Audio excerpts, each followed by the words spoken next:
Hola a todos, bienvenidos a las revisiones de tema de infectología pediátrica. En el día de hoy, la doctora Valentina López Verón, quien es residente de segundo año de pediatría de la Universidad Libre Seccional Cali, nos va a hablar acerca de resistencia a los carbapenémicos. Muchísimas gracias, doctora Valentina, y bienvenida. Vale, doctor, muchas gracias. Bueno, efectivamente, pues vamos a hablar acerca de resistencia a carbapenems. A manera de introducción, entonces empezar diciendo que la resistencia a los antimicrobianos pues se compone como un problema que tiene varias implicaciones a nivel terapéutico, a nivel epidemiológico, a nivel microbiológico y por ende pues también va a repercutir en la salud pública en general. Se puede ver la ecuación con dos componentes principales o dos problemas principales, por así decirlo. Entonces, uno de ellos va a ser que los antibióticos pues están implicados en inhibir los organismos susceptibles, pero también van a hacer cierta selección sobre aquellos que son resistentes. Y lo segundo es la resistencia genética de un microorganismo que va a ser seleccionada por el antimicrobiano que estamos brindando. Entonces, ¿cómo vamos a definir enterobacterias resistentes a carbapenems? Entonces, CDC lo define como cualquier enterobacteria que va a mostrar resistencia a los carbapenems. ¿Y cómo va a ser esto? Pues va a ser con una concentración inhibitoria mínima, o sea, una MIC de imipenen, meropenen o doripenen que esté por encima o igual a 4 microgramos por mililitro, o que tenga una MIC para ertapenem que esté por encima de 2 microgramos por mililitro. Las enterobacterias resistentes a carbapenems más comunes en los niños se dice que incluyen especies diferentes de Enterobacter, Klebsiella pneumoniae y Escherichia coli. Entonces, como tal, la resistencia a antimicrobianos, vamos a ver que se puede catalogar de dos maneras. Una va a ser una manera intrínseca, en la cual vamos a ver que la van a presentar de forma natural ciertas bacterias y va a estar asociada a genes cromosómicos y pues a las diferentes mutaciones que pueden haber en ellos.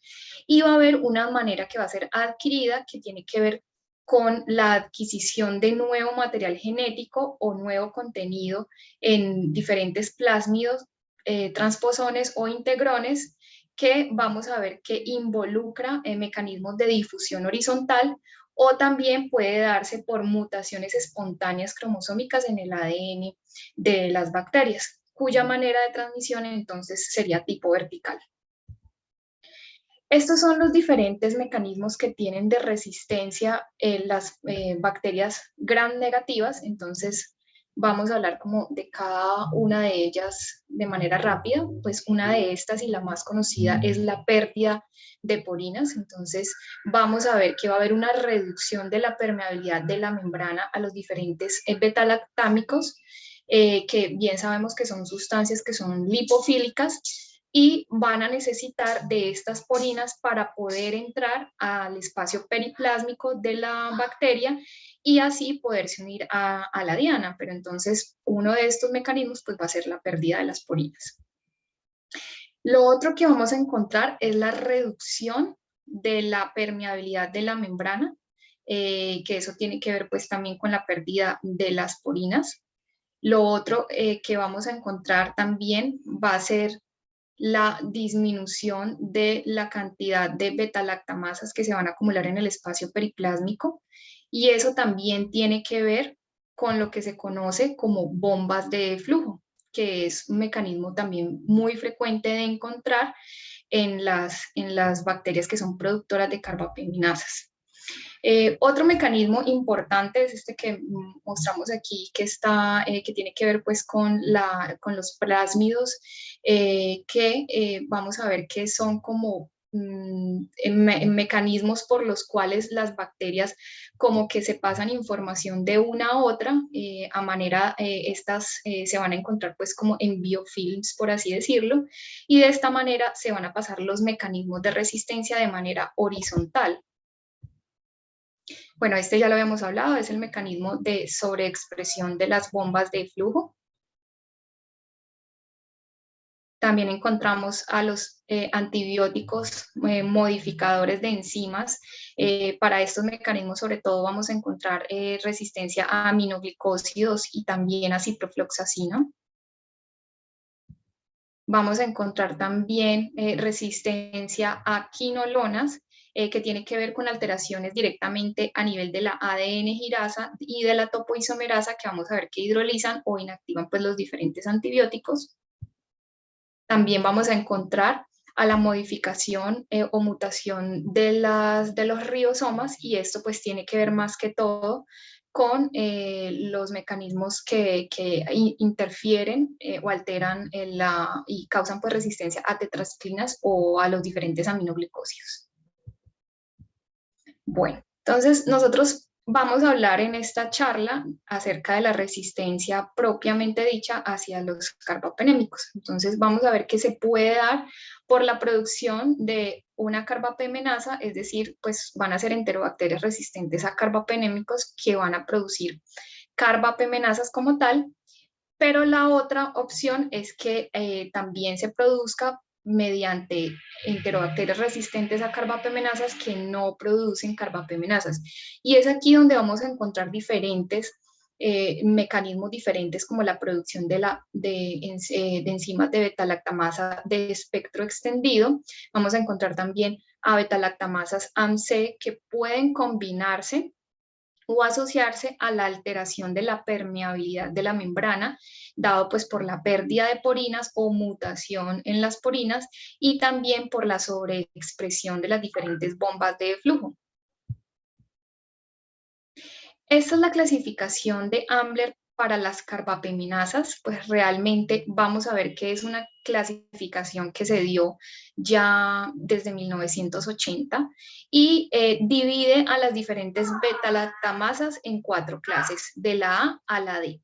Entonces, las beta-lactamasas de la clase A, C y D se dice que van a necesitar, sobre todo las de A, C y D, van a necesitar un aminoácido que tenga su sitio activo en la serina, y esto lo va a necesitar pues para que tengan a cabo su actividad hidrolítica, mientras que las enzimas de clase molecular B van a requerir como tal en su sitio activo de un ion de zinc que se dice que es divalente, y son las llamadas pues metaloenzimas. Aquí en la gráfica pues podemos ver como todos los subtipos que podemos encontrar, y ya vamos a hablar pues como brevemente de cada uno de ellos. Entonces, en la clasificación de carbapemenasas encontramos a las carbapemenasas clase A. Vamos a ver que la primera vez que se identificaron fue en 1982 en Inglaterra, conocida bajo el nombre de SME, la primera que se identificó, y que obtiene su nombre por alteración cromosómica a nivel de Serratia marcensis. Este tipo de carbapemenasas son inhibidas por ácido borónico, más no por el test de ETA. También se dice que tiene una hidrólisis eficiente de todos los beta-lactámicos, y los ejemplos más frecuentes para este tipo de carbapeminasas de clase A van a ser la KPC, que tiene pues un nombre por Klebsiella pneumoniae, productora de carbapeminasas, las diferentes imipemenasas. También vamos a encontrar aquella NMC, que tiene que ver con variantes no productora de metaloenzimas carbapemenasas, y la GES, que tiene su nombre por Giana Extended Spectrum, para pues como una variante de beta-lactamasa de espectro extendido. Dentro de las carbapemenasas de la clase B, entonces encontramos aquellas que son referentes al subtipo de metalo-beta-lactamasas, que como ya lo veíamos, pues dependen de un ion de zinc en la parte activa para ejercer pues como la hidrólisis de los beta-lactámicos. Entonces, dentro de estas encontramos que la primera identificada pues se identificó en 1991 en Japón, y era Pseudomonas, productora de IMP1. También vamos a encontrar que estas van a tener su inhibición mediante inhibidores de beta-lactamasas. Ellas van a hidrolizar todos los beta-lactámicos a excepción de la aztreonam, y dentro de estas los grupos más frecuentemente identificados son las imipemenasas, las BIM, que obtienen su nombre de que pues, fue la primera vez descrita esta variante BIM en Verona, GIM, SPM, SIM y pues entre otras. También encontramos a las carbapemenasas clase D, que también se les conoce bajo el nombre de oxacilinasas, y dentro de estas, pues la primera en ser descrita fue OXA 40, que fue la primera identificada en Estados Unidos y era producida por Acinetobacter baumannii. Se dice que tienen hidrólisis que es poco eficiente a nivel de carbapenémicos y también es inexistente pues también a nivel de cefalosporinas de tercera generación y de cuarta generación. Dentro de las que encontramos también muy frecuentemente, pues se describe OXA 48, OXA 181, proveniente de Acinetobacter baumannii. También se describe OXA 40, OXA 50 en Pseudomonas aeruginosa. En cuanto a la epidemiología, entonces vamos a ver que en Estados Unidos se describe que cerca del 35 al 50% de todas las enterobacterias resistentes a carbapenémicos en adultos pues van a ser productoras de carbapeminasas de serina de carbapenemasa, que van a ser pues las de la clase A de Ambler, que eran las que ya veíamos. También se describe que dentro de todo esta cantidad de personas que tienen las enterobacterias resistentes a carbapenémicos, cerca del 90% van a ser Klebsiella pneumoniae productora de carbapemenasa. Se dice que la KPC es también pues la carbapemenasa más común en niños en Estados Unidos en este momento. Vamos a encontrar también que la prevalencia de infecciones por bacilos gramnegativos resistente a carbapenémicos en niños ha tenido un aumento en las últimas décadas. De hecho, pasamos de tener 0% de estas entre la década de 1999 y 2000, y encontramos que ha ido aumentando. Vamos a ver que entre el 2010 y el 2011 aumentó a 0.47 para el caso específico de las enterobacterias, y en 1999 hasta 2000 se encontró un aumento. Miremos que en 1999 se hablaba de una prevalencia de 9.4 a 20% para el 2012 en Pseudomonas aeruginosas. Ya a nivel de Europa y España específicamente, allí se ha encontrado que se supone que el 4% del total de aislamientos invasivos de enterobacterias resistentes a carbapenémicos se encontró pues para el año 2017. Y en España la carbapemenasa más frecuente encontrada fue OXA 48, aquellas que son del grupo B, productoras de metalobeta lactamasas, y también KPC. Aquí básicamente en este mapa es para mostrarles cómo ha sido la distribución en los países de Latinoamérica. Este es un mapa ya del 2013 en donde vamos a ver pues los diferentes países de Latinoamérica en donde se empezaron a reportar pues bacterias productoras de carbapemenasas. Y se dice que para el 2005, de hecho, Colombia se convirtió pues como en el primer país en el que se encontró, en el que se reportó por primera vez una carbapeminasa.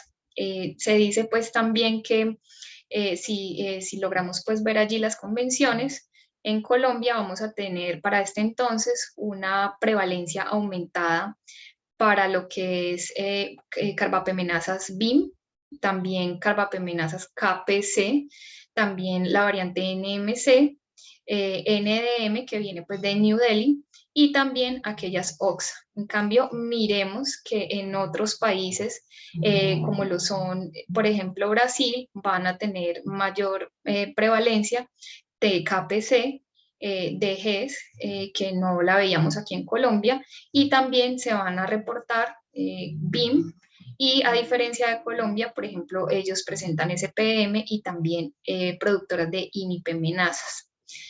Pues nada, simplemente para mostrar allí cuál es la diversidad que para ese entonces pues, se reportaba en las diferentes carbapeminasas para Colombia. Vamos a hablar acerca también de los diferentes métodos o cómo hacemos para detectar las diferentes carbapeminasas. Entonces, nosotros tenemos, por ejemplo, el test de CARBA-NP, que es una prueba bioquímica realmente muy simple y está basada en la hidrólisis de imipenem, que va a ser detectada pues como por un cambio a nivel de coloración mediante espectrofotometría.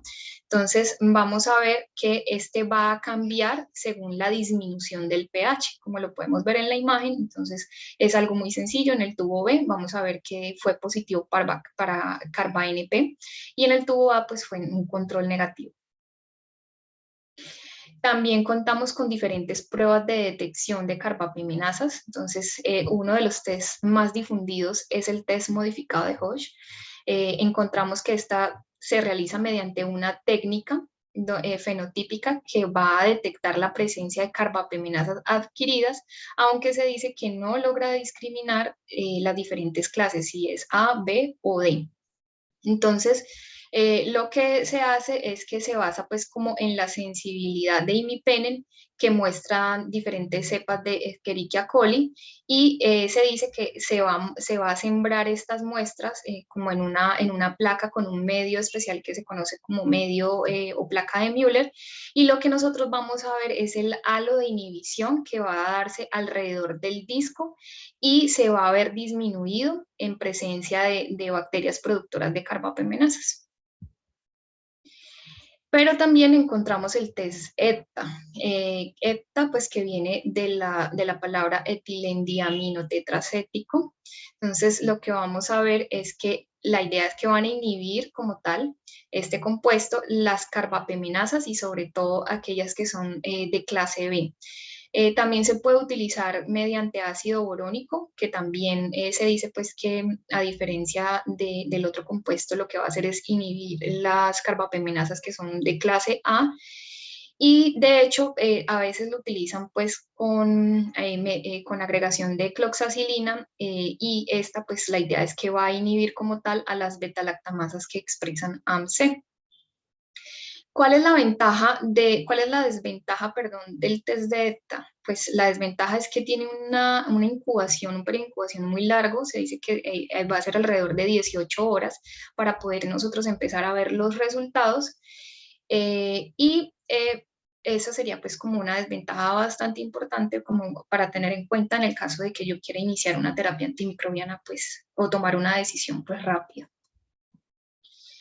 También encontramos espectrometría de masas o MALDI-TOF, que de hecho pues es un análisis de la degradación de moléculas de carbapeminasas y esta técnica es rápida realmente en detectar carbapeminasas productoras de KPC. Se dice que puede detectar estas carbapeminasas productoras de KPC hasta en 15 minutos y para detección de metal o beta-lactamasas hasta de 150 minutos.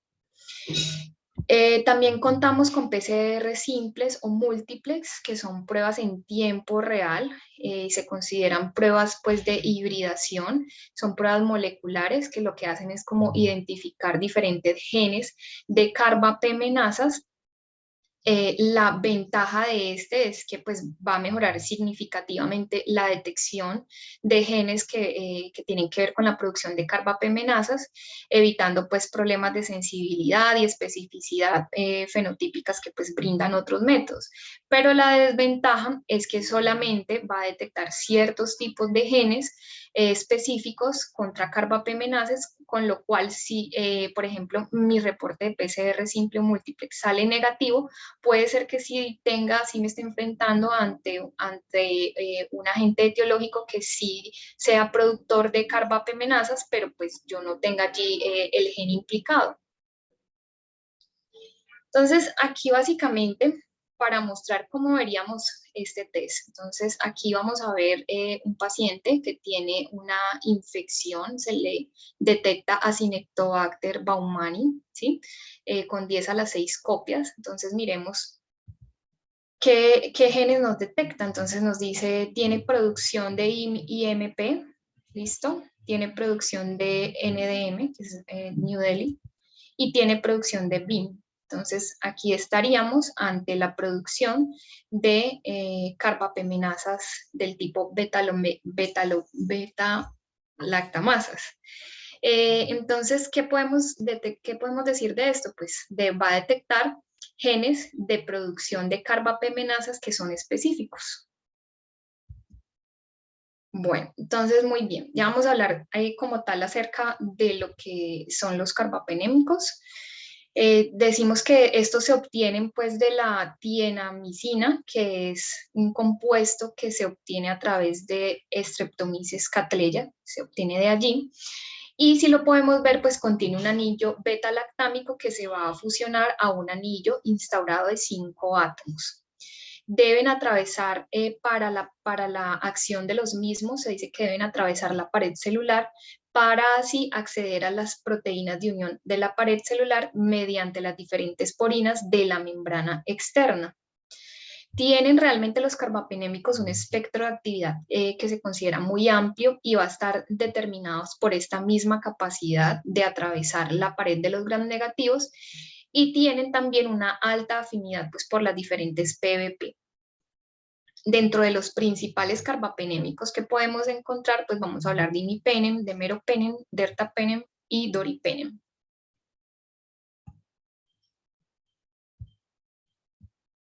Entonces, muy bien. Imipenem pues se usa realmente combinado con cilastatina. Vamos a ver que requiere de la unión de cilastatina para inhibir la degradación del imipenem mediante una enzima que tenemos a nivel de los túbulos renales que se conoce como la dihidropeptidasa 1. Entonces, imipenem es menos bactericida que meropenem o que doripenem para específicamente Pseudomonas aeruginosa. Y vamos a ver que tiene una actividad amplia contra cocos gram positivos. Para meropenem, pues vamos a ver que no necesita de la unión de cilastatina, dado que no es sensible a la dihidropeptidasa 1 que está presente en los túbulos renales. Se dice que es más activo contra especies de Acinetobacter y Pseudomonas aeruginosas resistentes a imipenem, pero tienen menor actividad contra cocos gram positivos. También encontramos ertapenem, que tiene cierta actividad contra gram positivos, enterobacterias y anaerobios, pero no va a tener actividad frente a Pseudomonas aeruginosas, diferentes especies de Acinetobacter y otros bacilos gram negativos que se consideran pues no fermentadores.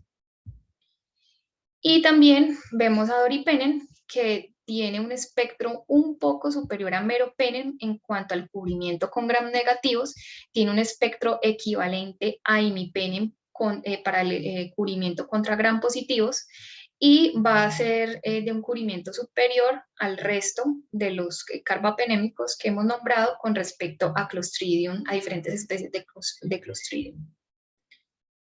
Bueno. Entonces, dentro de los carbapenémicos, entonces vamos a ver que meropenem tiene un papel muy importante en lo que se considera las enterobacterias productoras de carbapemenasas, que tienen pues un menor de 2 microgramos por mililitros. Entonces, la idea es que nos valgamos de la utilización del meropenem mediante infusión prolongada durante 3 horas para los diferentes aislamientos en donde contemos con mix de meropenem que estén en cerca de 8 microgramos por mililitro.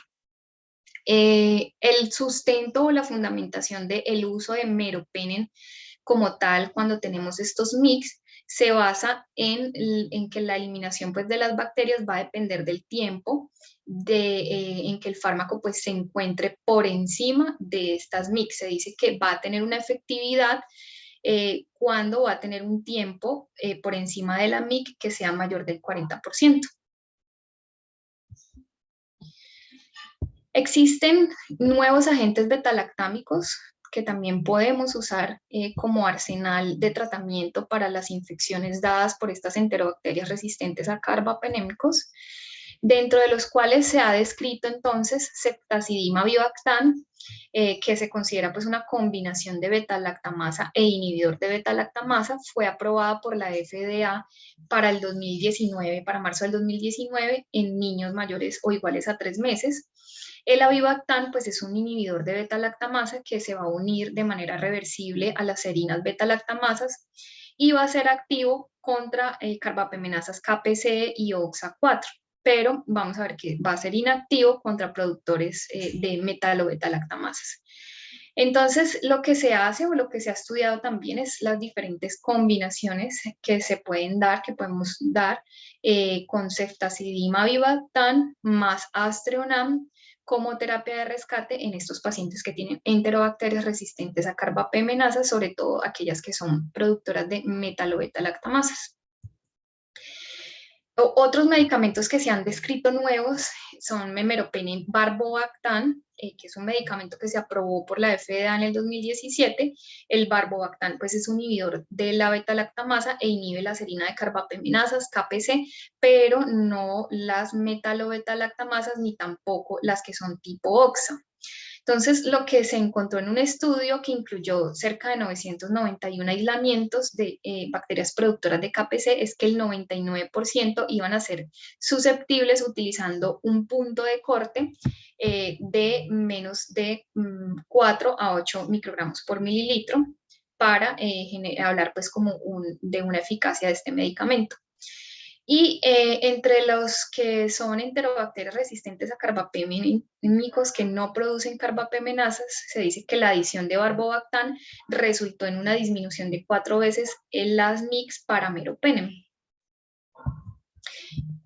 Otro medicamento del cual se está aprobado ya es el imipenem relebactam, que es un medicamento considerado beta-lactamasa e inhibidor de la beta-lactamasa. Fue aprobado por la FDA en julio del 2019 y tiene la propiedad de ser altamente activo contra bacterias productoras de KPC, pero no de beta-lactamasas.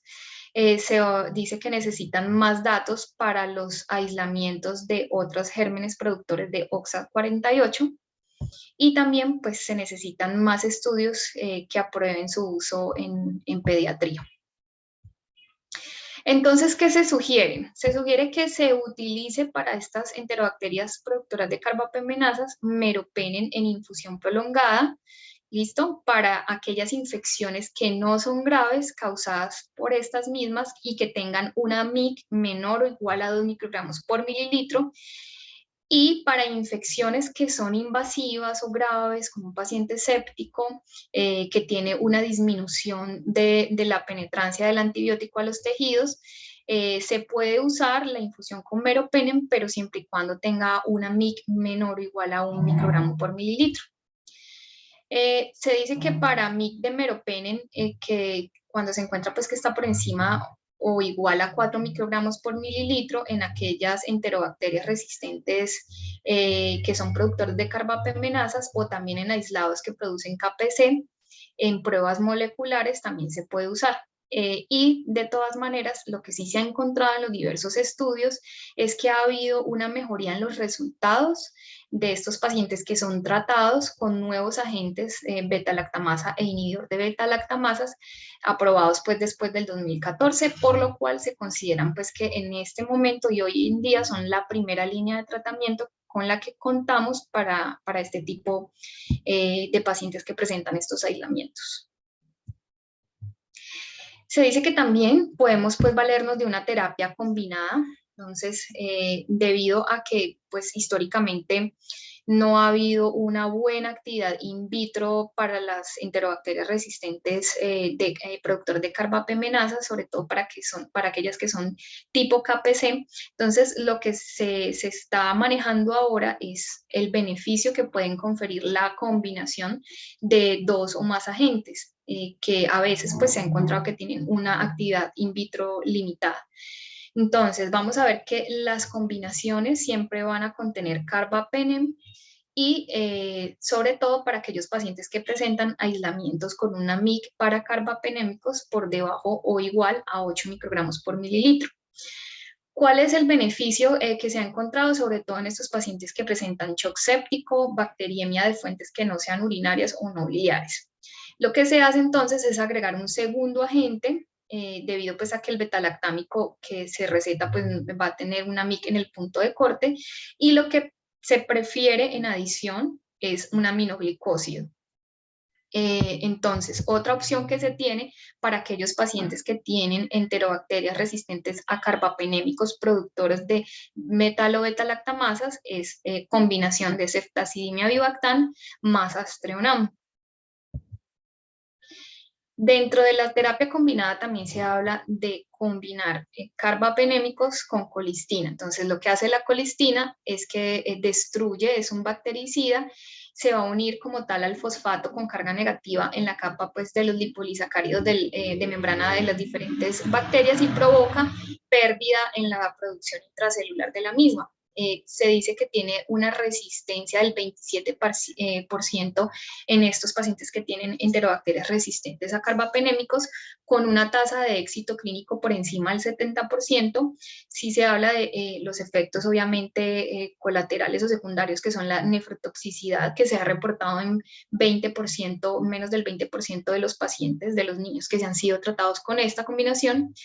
Y la asociación entre monoterapia con colistina siempre se ha encontrado en los diversos estudios que ha aumentado como tal la mortalidad. Por ende, siempre la idea es hacer una combinación de colistina con carbapenémicos. También para terapia combinada tenemos polimixina B. Entonces, sabemos que polimixina tiene un espectro de acción similar a la colistina.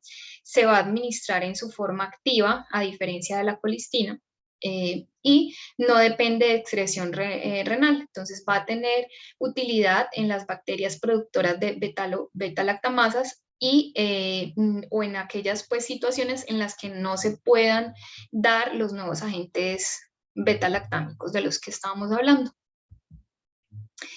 También contamos en cuanto a la terapia combinada con el uso de tigecyclina. Recordemos pues que esta va a actuar sobre el ribosoma bacteriano y tiene una excelente actividad in vitro contra los diferentes aislados de enterobacterias resistentes a carbapenémicos, pero se ha encontrado que tiene malos resultados a dosis estándar y cuando se usa como monoterapia. También se ha estado hablando de erabaciclina, que fue aprobada por la FDA en el 2018. Es una tetraciclina sintética que se ha encontrado que tiene buena actividad in vitro contra KPC, bacterias MBL y también enterobacterias similares a OXA48. También se está hablando de plazomicina, que fue aprobada por la FDA en el 2018 para adultos que tenían infecciones de vías urinarias. Esta plazomicina pues es un aminoglicósido semisintético que tiene actividad contra KPC y enterobacterias resistentes a carbapenémicos que son similares a OXA48 y cierta actividad contra betalactamasas. Estas son las diferentes dosis que podemos manejar de los medicamentos que veníamos hablando. Entonces, pues va a depender del peso del paciente. Por ejemplo, acá nos hablan meropenem, usarlo en infusión de 3 horas a 40 miligramos kilodosis cada 8 horas. ¿Listo? Encontramos pues las dosis de meropenem barbobactam, ceftazidima avibactam, que dependen también de las edades y del peso del paciente, imipenem relebactam, amikacina, genta, tobramicina, cipro, bueno, en fin. Y por último, me parece importante este algoritmo de la selección de antibióticos que vamos a usar en niños que presentan infecciones por enterobacterias resistentes a carbapemenasas y carbapenémicos, productores de carbapemenasas y no productores de carbapemenasas. Entonces, ¿qué vamos a encontrar? Vamos a encontrar que primero lo que tenemos que hacer es mirar en cuánto tenemos la MIC para meropenem. Si nos encontramos que tenemos una MIC que está igual o debajo de 1 microgramo por mililitro, entonces lo que vamos a hacer, como ya lo veníamos hablando, es dar una infusión de meropenem. Ya sabemos que esto lo vamos a hacer durante 3 horas. La otra opción es que demos fluoroquinolonas en combinación y si el paciente presenta una infección no grave tipo cistitis, también se habla del uso de aminoglicósidos como agente de primera línea o para usar incluso pues en combinación para infecciones sistémicas y para cistitis pues sí lo usaríamos como monoterapia. Cuando tenemos que encontramos una MIC igual de 2 microgramos por mililitros y estamos ante una cistitis o una infección leve, entonces también se usa meropenem en infusión. Y si hay susceptibilidad, se puede dar manejo con aminoglicósidos o con fluoroquinolonas. Si por el contrario encontramos un paciente que tiene un aislamiento con una MIC igual de 2 microgramos por mililitro, pero estamos ante una infección invasiva o severa, un paciente críticamente enfermo, entonces se utiliza la infusión de meropenem en combinación con aminoglicósido, o la otra alternativa que podemos dar es el meropenem en combinación con polimixina, con fluoroquinolona o con tigecyclina. Y ya, por ejemplo, si tenemos una MIC igual o mayor a 4, entonces lo que tenemos que mirar es si hay susceptibilidad o no a alguno de los nuevos agentes beta-lactámicos inhibidores de la beta-lactamasa. Y si esto es un sí, pues entonces vamos a dar de preferencia ceftazidima avibactam, meropenem barbobartam o imipenem relebactam. Pero si no encontramos que haya una susceptibilidad a estos, o por el contrario, pues sabemos que estamos ante una bacteria productora de beta-lactamasas, entonces lo que vamos a hacer es preferir ceftazidima avibactam en unión con astreonam.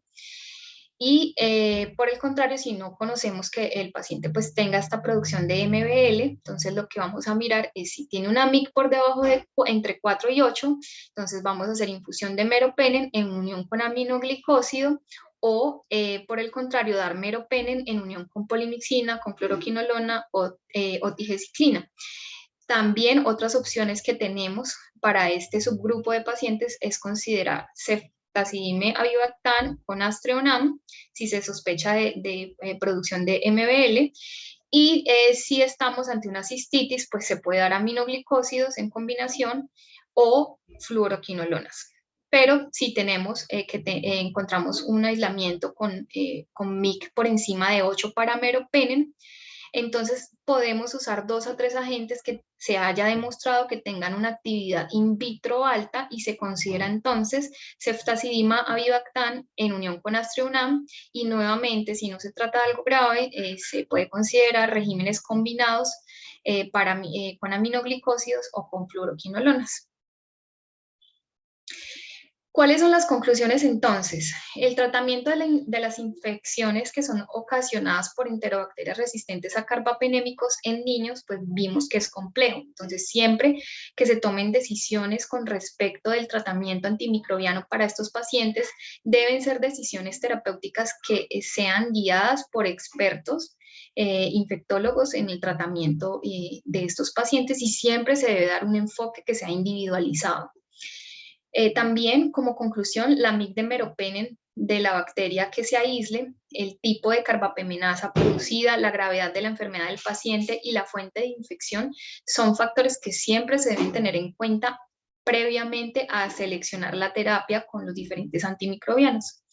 Y lo otro es que los paradigmas terapéuticos para las enterobacterias resistentes a carbapenémicos, pues hemos visto que en los últimos años han evolucionado significativamente, y con ello ha traído la disponibilidad de los nuevos agentes inhibidores de beta-lactamasa que ya nombramos durante la charla. Y ya, esto es todo. Muchísimas gracias. Doctora Valentina, excelente presentación. Muchísimas gracias. Y esta es una presentación bastante completa. Vale, doctor. Gracias.